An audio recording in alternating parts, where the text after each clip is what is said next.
Dhamma Katam Karyaku. Permisi yang mulia Bante, izinkan saya untuk menyampaikan pesan. Namo Tassa Bhagavato Arahato Sama Sambuddhassa. Namo Tassa Bhagavato Arahato Sama Sambuddhassa. Namo Tassa Bhagavato Arahato Sama Sambuddhassa. Ganang gadantu sadaya. Berdanalah dengan keyakinan.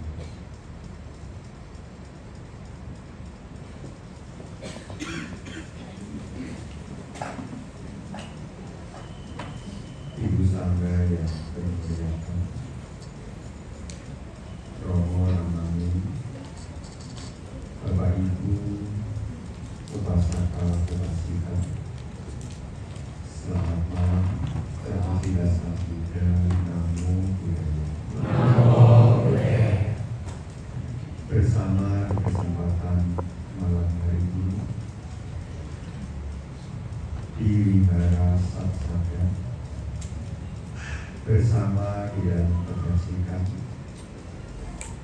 di saat Sanggadana di masa kabinet. Momen Sanggadana ini merupakan salah satu momen yang sangat baik untuk pengembangan hati kita. Selain kita membuat jasa kebajikan, tentu dengan kita mengikuti serangkaian kegiatan Sanggadana adalah upaya untuk merawat kita punya keyakinan. Disebutkan di dalam salah satu sutta bahwasanya apakah kekayaan yang berharga dari diri seseorang. Di sana disebutkan bahwasanya keyakinan adalah kekayaan yang berharga. Bagaimanakah seseorang menyeberangi banjir? Dengan keyakinan seseorang akan menyeberangi banjir. Tentu di dalam sutta ini mengingatkan kepada kita semua bahwasanya kekayaan adalah, keyakinan adalah kekayaan yang perlu kita miliki. Jadi keyakinan itu seperti halnya kekayaan. Seseorang tidak akan mengalami kesulitan. Seseorang akan memperoleh kesejahteraan itu juga tidak lepas dari kekuatan keyakinan. Maka penting bagi kita, khususnya umat Buddha, tidak ada hal lain yang perlu kita lakukan ketika kita berupaya untuk memperkokoh keyakinan. Apakah keyakinan kita ini sudah kokoh atau belum? Tentu keyakinan ini sewaktu-waktu bisa mengalami pasang dan surut. Kenapa? Karena keyakinan itu munculnya bukan tiba-tiba.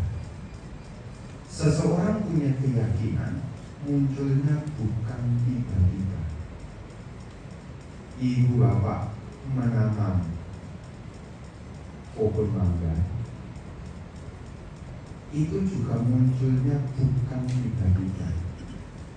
Tidak mungkin tiba-tiba muncul pohon mangga kalau tidak ada niat di dalamnya.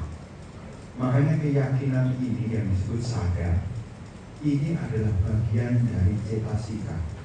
Cetasika itu adalah bentuk-bentuk batin kita, bentukan-bentukan batinnya yang baik.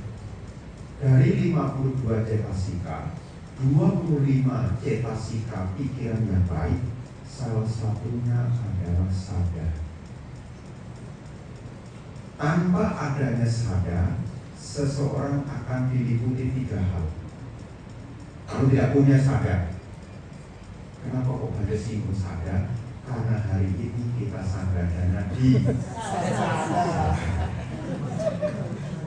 supaya kita tidak tersesat, maka malam hari ini kita tahu kalau kita belum punya keyakinan, 3 hal ada pada diri kita. Apa yang pertama? Jika seseorang itu tidak punya keyakinan, yang pertama, ia akan diliputi oleh tinamida. Anda kalau tidak punya keyakinan, Anda akan diliputi oleh tinamida. Apa itu tinamida? Malas, lelah, menunda-nunda, entar so. Ayo sanggadana, itu aja deh. Tapi kenapa Anda bisa hadir? Karena Anda punya keyakinan. Bisa dibayangkan, Anda tidak mungkin bisa hadir di sini kalau Anda diliputi dengan tinamida. Bante kan sudah seharian capek buka toko capek, duduk kan sampai wihara juga duduk, buka telinga, dengerin Bante ceramah. Ya, itu yang dulu. Tapi kenapa Anda bisa datang ke sini? Ini adalah gambaran nyata bahwasanya Anda sudah mulai muncul keyakinan. Buktinya apa? Anda mampu mengalahkan kemalasan. Meskipun capek Anda datang, meskipun besok juga masih ada, hari ini tetap datang. Kenapa? Karena adanya keyakinan. Kemarin sudah itu Sanggadana di Jakarta, punya karya. Kemarin saya tidak ikut punya karya, karena saya ini di Jakarta. Bukan kemudian saya rehat juga. Wah, Bante kayaknya rehat nyampe materi untuk besok. Belum sempat.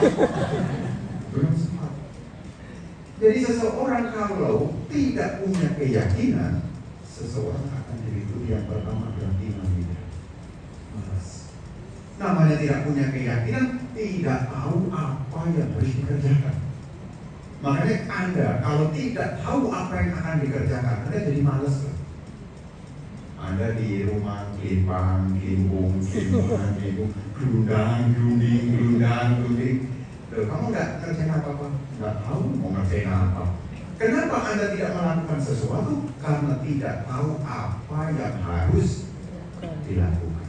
Akhirnya tidak melakukan apa-apa. Istilahnya MALAS, tinamida. Kalau orang tidak punya keyakinan, dia jadi malas.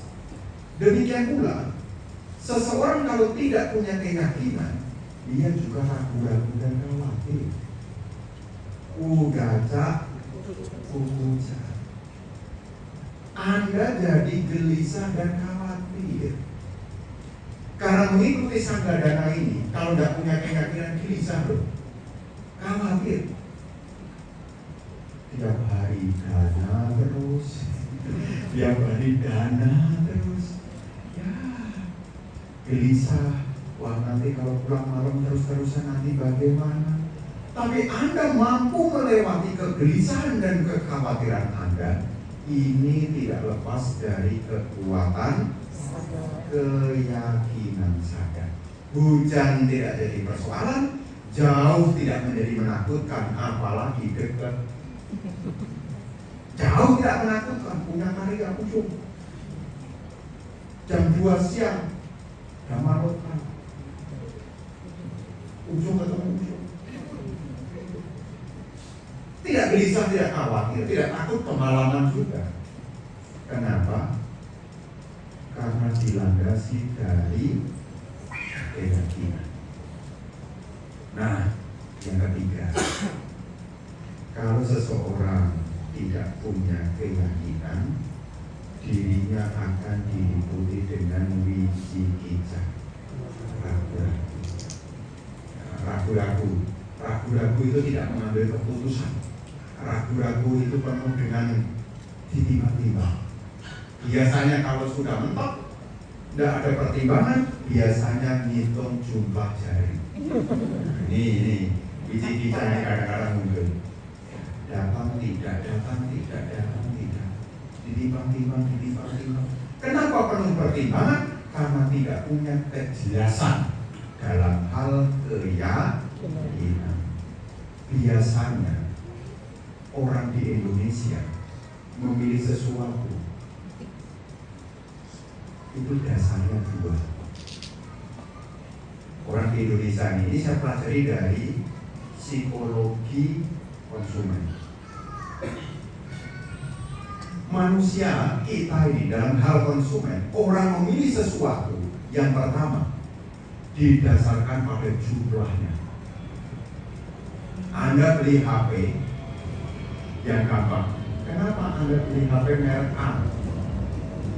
Teman saya pakai, mertua saya pakai, tetangganya pakai, banyak yang pakai, akhirnya memilih merek. Ini sebagian orang juga punya keyakinan, munculnya dari apa? Melihat kebanyakan, ini banyaknya apa? Dan ini belum menjadi jaminan. Ini bisa berubah. Biasanya orang yang benar-benar yakin, itu benar-benar membeli sesuatu, itu dituanya gede, sampai pedagangannya sampai bingung melayani dia. Apa bedanya merek A dengan S apa dengan C?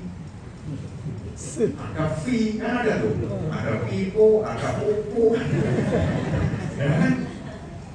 Nanti ketika orang yang benar tipikalnya kualitas, dia akan tanya, meliputi kameranya berapa megapiksel, baterainya berapa,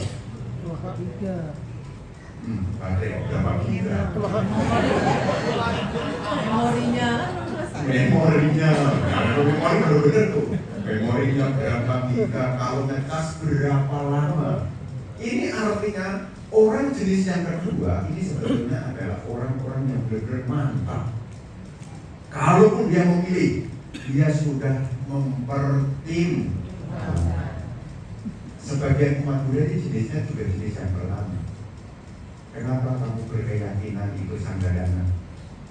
Habis teman saya pada pergi. Angkotnya sudah disediakan deh. Nanti kalau tidak datang apa kata teman saya? Pokoknya datang memenuhi jumlah angkot. Kalau angkotnya isinya satu kendaraan 12, pokoknya 12 sudah penuh. Dilis kurang satu dipanggil, kamu nggak ikut. Dia datang mengikuti jumlah kualitas.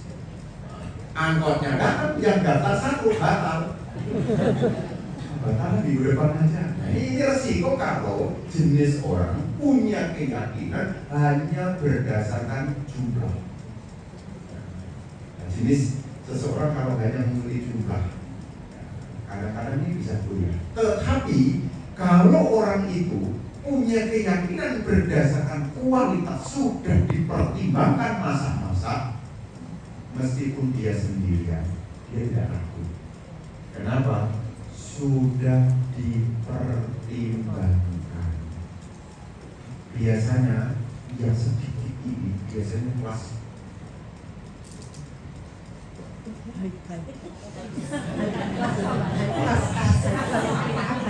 Dia tidak akan pernah menyesal. Kenapa? Dia sudah pertimbangkan. Harga HP seharga Vario. Harga HP seharga Vario. Punya dia, nyesel enggak? Ada yang bilang, ini kamu tuh Vario 1. Apakah dia ada penyesalan? Tidak. Kenapa? Sebelum dia membeli, dia sudah mempertimbangkan. Dan itu sudah dihitung. Benefitnya apa, kualitasnya kamera seperti apa. Dia tidak akan ragu dan tidak akan menyesal pada pilihannya. Meskipun harganya harga. Ada yang bilang, ya murah-murah tidak apa-apa. Tapi sebagian orang kalau pilih asal ikut-ikutan nyesel loh. Ini bantai gara-gara itu temen nih, HP kok digeser, kalau tidak geser. HP-nya digeser, tidak geser. Jadi ada kan jumlah memorinya kecil, datanya sudah masuk, mau moto. Dicerita nih, orangnya kayaknya nggak dekat nih. Sudah ngambil posisi bantai, izin foto ya bantai. Saya sudah ngambil posisi senyum selebar-lebarnya supaya yang jadi kenangan yang bagus lah. Yang foto kok nggak bisa. Ternyata tahu nggak kenapa? Memorinya belum dihapus. Jadi memorinya kepenuhan. Ya sudah. Kira-kira kalau begitu nyesel nggak? Nah, makanya ibu bapak kalau memilih sesuatu mesti dipertimbangkan. Makanya di dalam ajaran Sang Buddha ini, ketika kita memilih sesuatu, kita harus mempertimbangkan. Makanya di dalam ajaran Sang Buddha ini dimulai dari Suwakato Bhagavata Dhamma. Dhamma telah sempurna dibabarkan oleh Sang Bhagawa.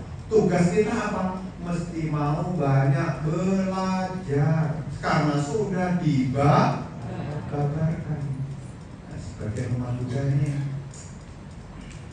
makin kesini kan sudah dikondisikan supaya belajar. Hampir tiap malam belajar. Sampai ada yang bilang, kalau banyak belajar malah banyak lupa. Lebih baik sesat ya. Ada sebagian orang yang hari saya ikut sekadar bingung kan, saking buahnya materi. Bingung saya. Banyak belajar banyak lupa. Kalau begitu lebih baik tetap belajar. Kalau sudah banyak belajar tetap lupa, apalagi tidak.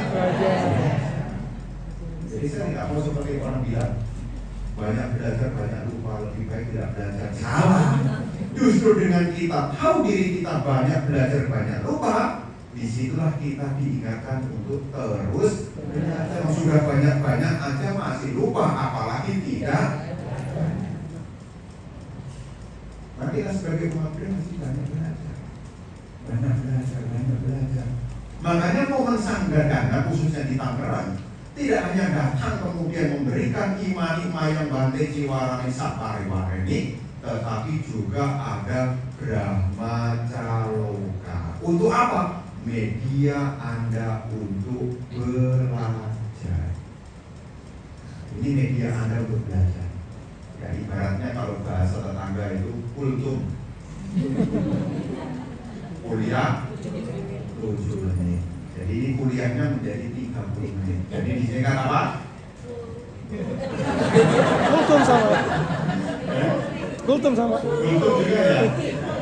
Kuliah 30 menit. Ya. Jadi ibu bapak ini waktu betapa besarnya manfaat dari sebuah keyakinan. Maka penting bagi kita untuk terus belajar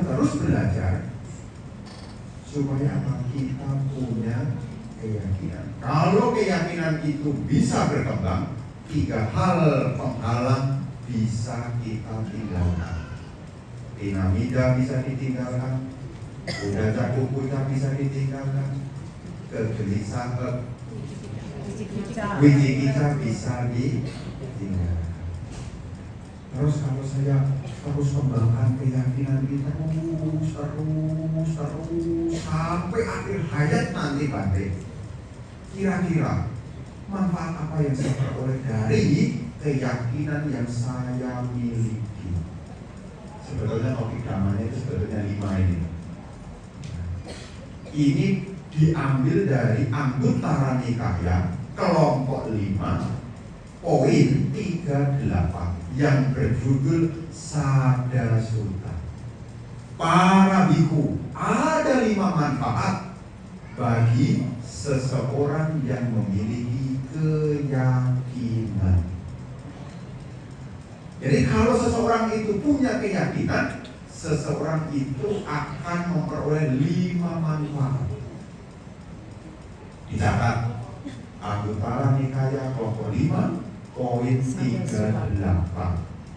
Sada suta tentang keyakinan, dan di dalamnya berbicara tentang manfaat orang punya keyakinan.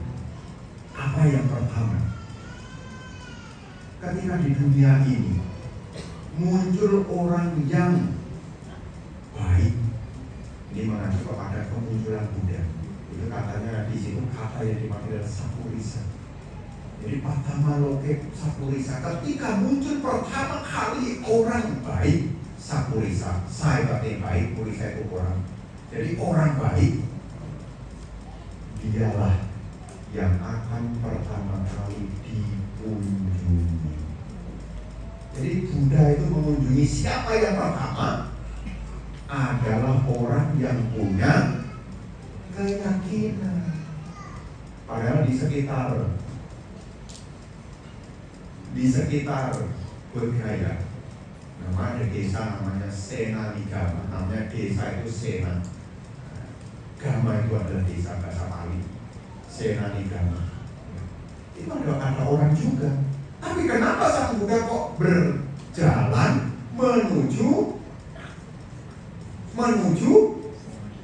isi makanan sana? Kenapa? Karena di sanalah letaknya orang-orang yang pertama berangkat karena punya keyakinan. Pancawakya ini bahkan ketika mendengar Bodhisatta meninggalkan istana, dia juga ikut. Dasarnya apa? Keyakinan. Karena dari Pancawakya itu yang tertua namanya siapa?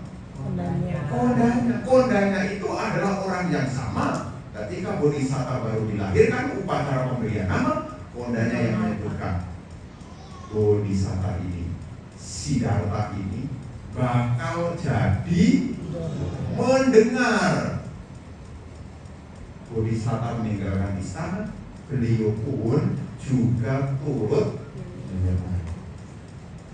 Jadi manfaat yang pertama, ketika munculnya orang bijaksana, sapurisa, orang baik, orang yang punya keyakinan, itulah yang akan dikunjungi. Jadi bukan pilih kasih, sudah melihat ini siapa yang punya keyakinan.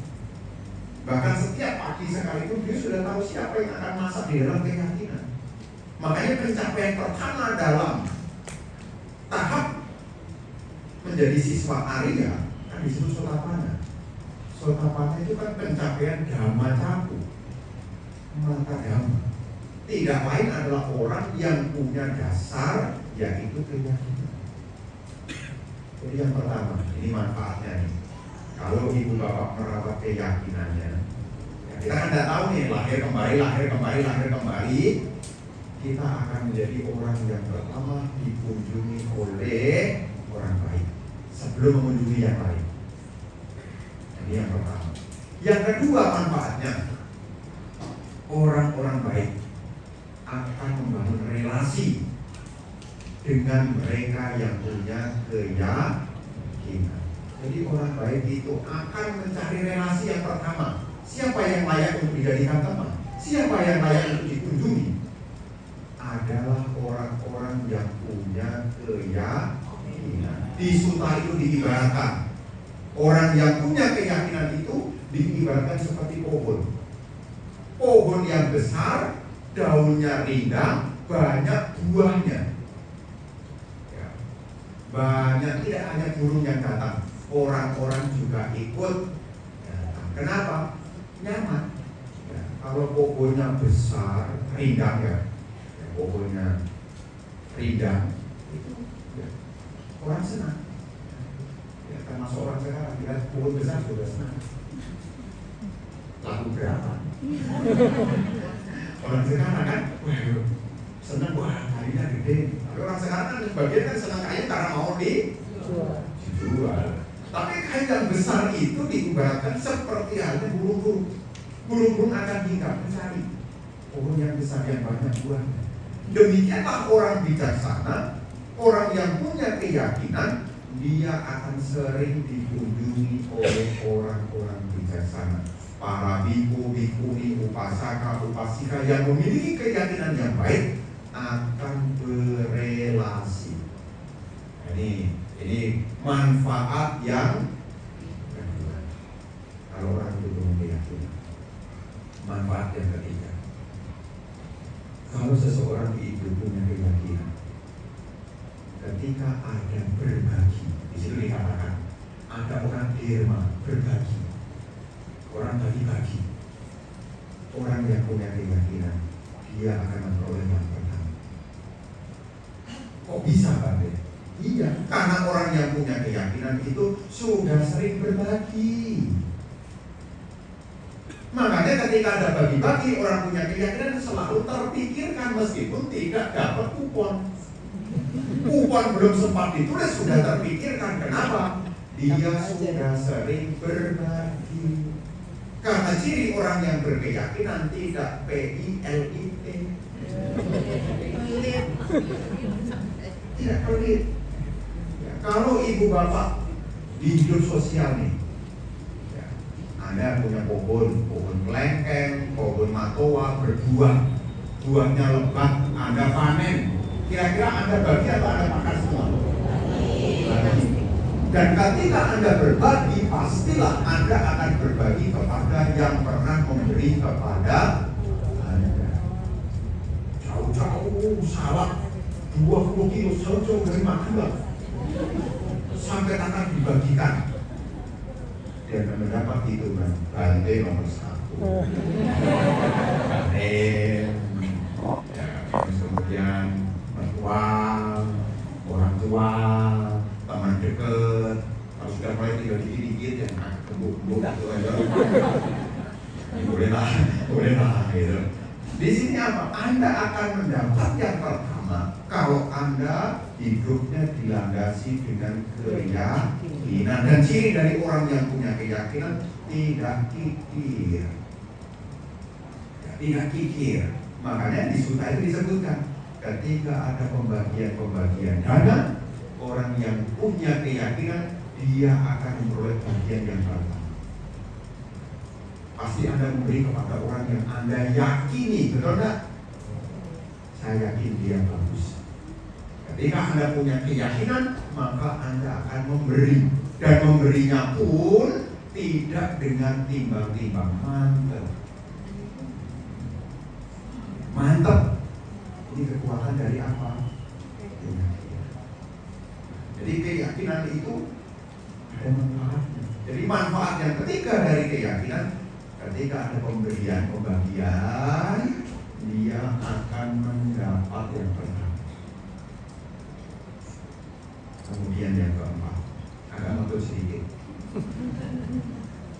Yang keempat, orang yang punya keyakinan akan memperoleh pengajaran dhamma yang pertama. Jadi ketika akan ada orang memberikan pembabaran dhamma itu akan diberikan kepada mereka yang punya keyakinan. Dhamma tidak akan diajarkan kepada orang yang tidak punya keyakinan. Kalaupun diajarkan itu nomornya kesekian, bukan prioritas. Tapi kalau dia punya keyakinan prioritas, dia sudah sering berdharma, sering berdirma ya. Maka ketika ada pertanyaan, kira-kira pertanyaannya dijawab seketika apa tunggu nanti? Bante, izin tanya Bante. Dia sudah bawa sebotol air minum, dan plus dupa, plus bunga, plus jubah. Setelah mempersembahkan, dia kan memberi itu sudah punya keyakinan. Kemudian Bante kira-kira berdana manfaatnya apa? Kira-kira diceramai atau enggak? Kira-kira diceramai atau enggak? Kalau dia bertanya, kira-kira diceramai atau enggak? Udah otomatis. Bante, saya tanya Bante, kalau saya memberi ini dapatnya apa? Boleh.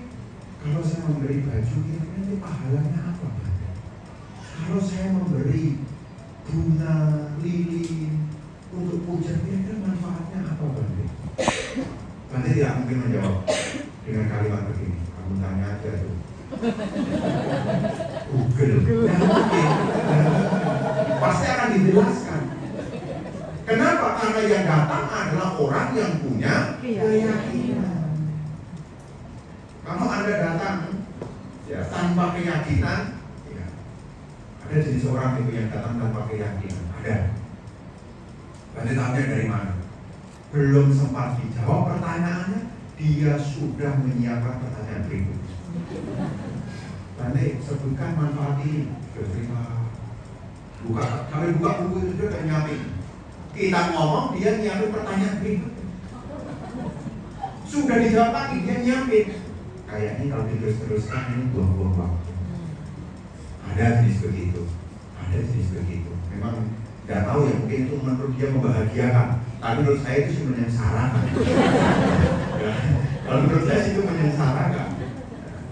Jadi yang keempat ini, manfaat dari orang yang punya keyakinan ketika pembelajaran dhamma, dia akan menjadi prioritas. Dhamma tidak akan diajarkan bagi mereka yang tidak punya keyakinan. Kalau Anda datang tanya, Bante tolong jelaskan vipassana kepada saya, dan Anda tidak pernah ikut meditasi, kira-kira dijelaskan nggak? Buang-buang waktu. Bante apa bedanya sama vipassana? Tapi dia tidak pernah ikut, giliran diajak bilangnya banyak kerjaan. Ibaratnya nanti kalaupun disampaikan hanya terabaikan. Makanya dhamma itu sebetulnya hanya diberikan kepada mereka yang memiliki keyakinan. Makanya di zaman Sang Buddha, kenapa Sang Buddha tidak mengajarkan seluruh manusia di India? Karena tidak semuanya punya keyakinan kepada dhamma. Makanya kalau meskipun jauh, Sang Buddha akan dalam. Salah satunya adalah kisah tentang gadis penenun. Itu kan kisah yang sering-sering saya ulang-ulang. Kisah gadis penenun itu 3 tahun yang lampau, Sang Buddha mengajarkan kepada gadis penenun tentang renungan kematian, marana mati. Dan gadis ini setiap hari itu memakai itu selama 3 tahun perenungan akan kematian. Di puncaknya, puncak menjadi pemasuk arus, Sang Buddha datang di kota Alawaka. Setelah selesai menerima dana makan, biasa itu Sang Buddha memberikan nasihat dhamma. Ini Sang Buddha menunggu. Siapa yang ditunggu? Kenapa? Karena Sang Buddha jauh-jauh ke kota itu yang memang kondisi untuk mengajarkan dhamma kepada gadis penenun. Karena saat itu gadis penenun setelah mendengarkan dhamma, dia berpotensi menjadi seorang pemasuk arus. Kemudian jauh sekalipun akan dikunjungi. Ini manfaat yang keempat. Makanya kalau Anda punya keyakinan, nanti minta jadwal, Bante maupun Bante datang ke Satsada. Perhatikan, kalau umatnya seagama di sana pada ngobrol sendiri, sudah masuk daftar. Bukan list nomor nanti. Makanya waktu pembabaran dhamma itu waktunya saya survei. Iya bener. Anda bayangin, saya jauh-jauh dari BSD jauh dari BSD 1 jam lewat tol, kok itu bayar loh. Yang bayar kan Anda, bukan bisa foto. Sudah Anda keluar biaya, saya keluar waktu, sampai sini di ceramahnya. Udah gitu ya, main HP sendiri, udah masuk list ini. Tapi kalau tempat itu sering dikunjungi, berarti tanda-tanda. Di situ ketika ada pembabaran dhamma, antusias. Saya bukan mengada-ngada, memang adanya begitu. Makanya kalau maaf saja ya, saya bukan pilih-pilih, memang terpaksa harus memilih. Loh kenapa kok begitu Bante? Iya soalnya kan satu nih, sebelum membeberkan dhamma ini saya ngapalin loh. Saya udah buang waktu nih ngapalin nih. Dan saya harus membuat penghantar dulu. sudah sampai sini, ibaratnya sudah repot-repot. Masa sudah saya sajikan tidak ada yang nyicipi gimana? Tidak. Buka toko di situ lagi malu. Sudah repot-repot masa, kemudian sudah disajikan dan yang beli kira-kira buka tetap cari tempat lain. Cari tempat lain. Makanya penting kita bagi umat Buddha, saya tegaskan, dhamma itu hanya disampaikan untuk pertama bagi orang yang punya keyakinan. Meskipun cuma 5 orangnya, tapi mereka punya keyakinan akan didatangi. Satu aja sampai datangnya, apalagi 5. Apalagi kalau bukan begini. Apalagi selama pendengaran itu, jangan suka perhatian.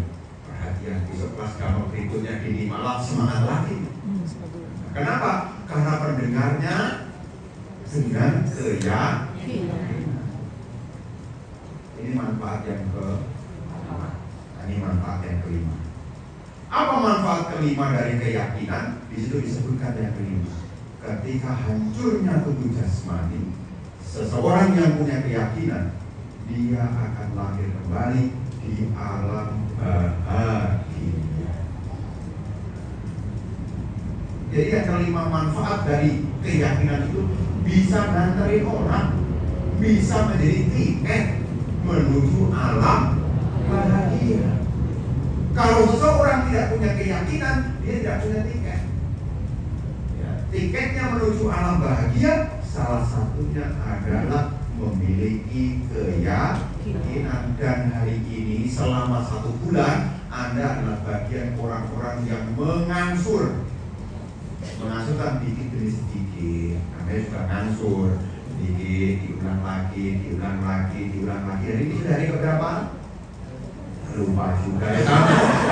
Jadi udah lupa juga. Saking banyaknya. Ya, saking banyak lupa juga. Intinya apa? Disinilah membangun keyakinan. Apa yang belum diketahui menjadi diketahui.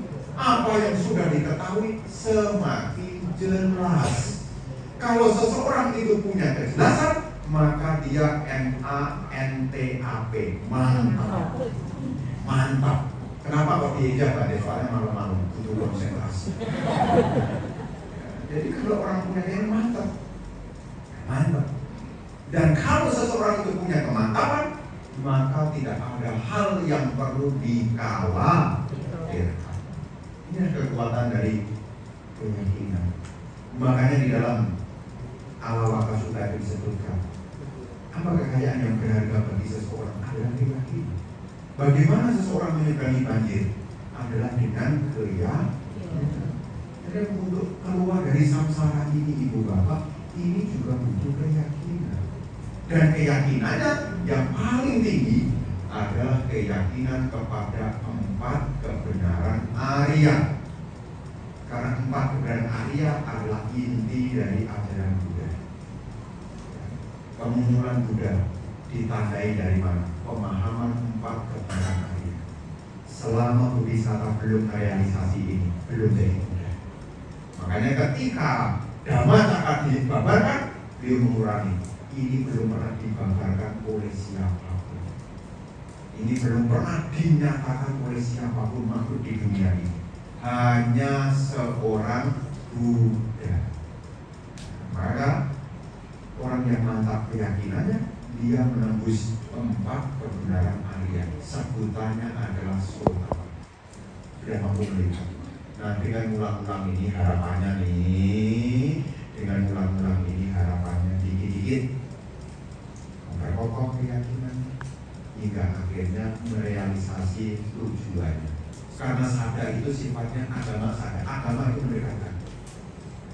Jadi sebelum seseorang memahami dan mengalami, seseorang harus mendekatkan. Inilah sadar. Tanpa adanya sadar, seseorang tidak akan mendekatkan. Makanya disinilah peran dari kita sendiri. Kalau tidak kita berusaha, keyakinan kita akan berusaha. Karena keyakinan itu bagian dari cetasika. Pikiran kita kan cetasika ada 2. Ada yang baik dan ada yang buruk.